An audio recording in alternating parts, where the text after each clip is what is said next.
All right, guys, we're going to get right into it. I'm out walking the property lines. I'm passing through the pew-pew zone, and I wanted to talk to you about a story that I ran across because I think it's kind of important. And a lot of you all are asking why I'm doing these stories lately, not really homestead or, that kind of stuff that we normally did for all those years, but why I'm really talking about kind of what's going on right now, because I know, because I got caught this way too in the pandemic, but I know that we get busy in our daily lives. And Stacy and I lived up here for 15 years, and up till then we had tuned out to all the stuff that's going on. We just had our nose buried on building our homestead and getting our systems in place and trying to teach people what we were learning and stuff and sharing with you guys. And then all of a sudden we figured out that the pot was really starting to boil, like the frog in the pot. And then that stuff broke loose. And so that's the mission that I'm on right now, is to try to keep this stuff in front of your eyeballs so you don't get caught flat-footed like Priscilla and her husband. We weren't even completely aware of what was going on because we were busy trying to get this place together. So we weren't really hooked up to the mainstream media or any media to say. So we were like kind of shocked. We thought, well, okay, it's just a one-time deal. And I don't know, maybe a week or two went by, and then here comes another group.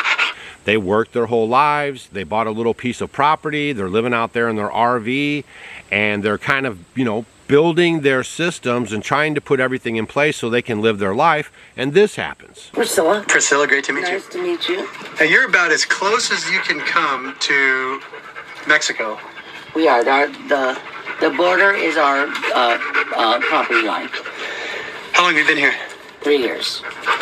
So 3 years ago, we bought this property, and it was pretty nice.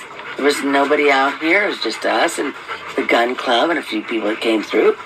And then all of a sudden, about 6 months later, down that hill up there, come 160 people that we did not know. And we weren't even completely aware of what was going on because we were busy trying to get this place together. So we weren't really hooked up to the mainstream media or any media to say. So we were like kind of shocked. We thought, well, okay, it's just a one-time deal. And I don't know, maybe a week or two went by, and then here comes another group. And pretty soon they came by the hundreds, 300 and 400 a day, every day. And the thing is they'd come at 1 or 2 o'clock in the morning, and the dogs, because they're free roaming dogs, because this is what they do. They're working dogs. And they would start barking in the middle of the night. That's whiskey, by the way. Hey, whiskey. And they would start barking like crazy, and we'd come out, be like 1 o'clock in the morning, and there'd be a whole group of people with iPhone flashlights coming down the hill. Then so we got to gather the dogs up, so we can't get any sleep because of this. This is night after night. It's been months. Now it's turned into years of all this. And I have no problem with people coming from other countries as long as they do it legally. People that are doing everything legally are not being helped. They're screwed. Because all the resources, as a taxpayer, everything. I know I hear some Democrat, my brother-in-law, he's a big Demi. He says, well, I'm not paying for it. So where do you think this money's coming from? Because the federal government has no money. And they forget they work for us. And I'm tired of them, that they turn it around. And now every American is working for them. And then they have no accountability where all the money goes. It goes everywhere. And our veterans are getting none. They're cutting back here, they're cutting back there. Do you think the politicians are getting paid off for this? Oh, absolutely. When they're saying it costs $10,000, these people have come to my property, open up their wallet, try to pay me with $100 bills, American, brand new. Wow. In their wallets. Batting them out, offering me money, and I'm going, no, I'm not taking money from you. It's against the law. I'm on Social Security. My husband's on Social Security. We get minimum. Some of these people are collecting way more than I'm collecting, and I worked for 40 years for mine, and I'm not getting that. Joe Biden says now they're working to stop the flow of illegals across the border? Well, I'll tell you what they did here, because we have done so much talk and we've been on the news so much, they don't come down here as much. They're staging them over at the gun club. All of them, but then I see them all come down my street here. So you think it's all for show? Oh, it's all for show. Yeah. Only the reason why is because we've been on the news too many times, and we're telling everybody. How concerned are you about terror attacks based on what you've seen? Oh, I'm really concerned. The people that come through here, I know the Middle Easterns have been through here. The age group is between 19 and 34.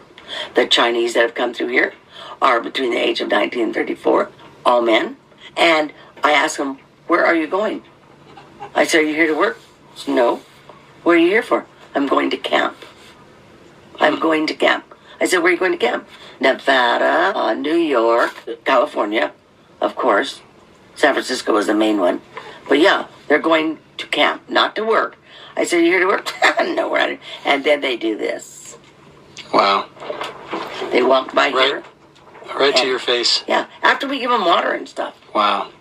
Joe Biden, Kamala Harris, they say that they didn't cause this. What's your message?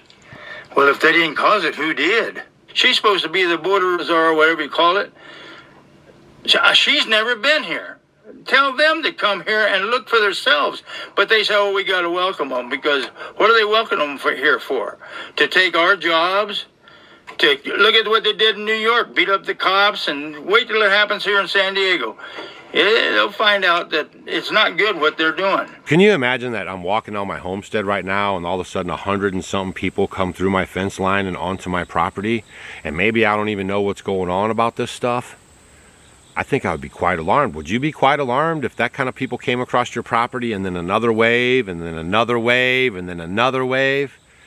I think it would be kind of alarming. So at least with the information that I'm trying to provide you guys, most of it's food related, a lot of it's what's going on. I'm not that political, if you will. I'm not picking sides, because there isn't one. It's a uniparty, in case you haven't noticed. It's a great big club, and you ain't in it, and neither am I. And I did just find Priscilla's story very interesting, that she was hard at work, didn't really pay attention to this stuff, and all of a sudden the folks came over the border. I haven't really done a lot of stories about the border and what's going on there, but it is a big problem, you guys.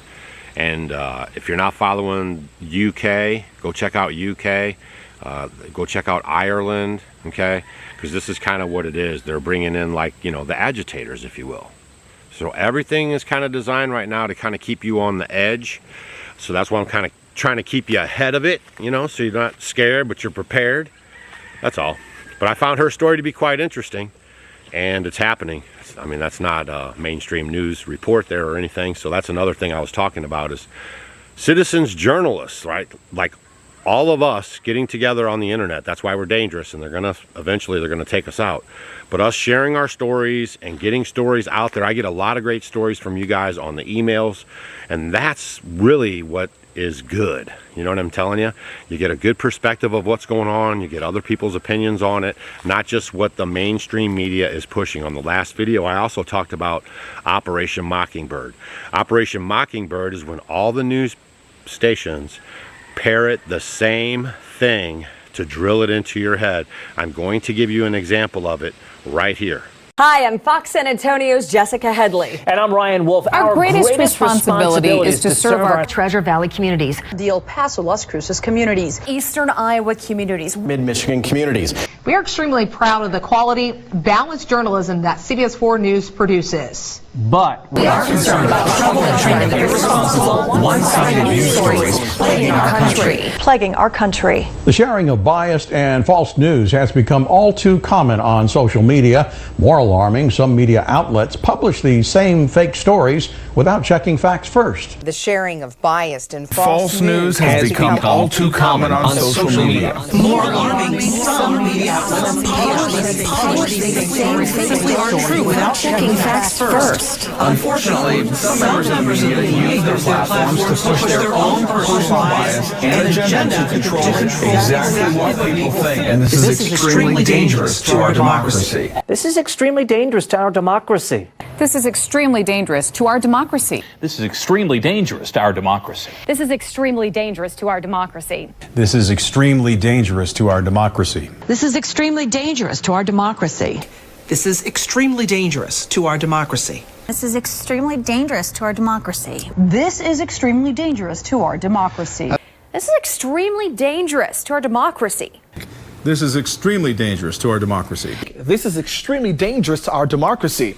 This is extremely dangerous to our democracy. This is extremely dangerous to our democracy. This is extremely dangerous to our democracy. So that's all I got for you guys today. Just make sure you guys are paying attention to kind of what's going on. Don't be consumed by it. That's a whole nother thing. But like, you know, the Indians used to put their ear to the ground so they could hear the buffalo from way off and know that they were coming. So you got to at least know what's coming. My people perish from a lack of knowledge. All right, share this video with your friends. It's pretty interesting. And we'll see you guys on the next video. Videos every day, bro. Hello, Guineas.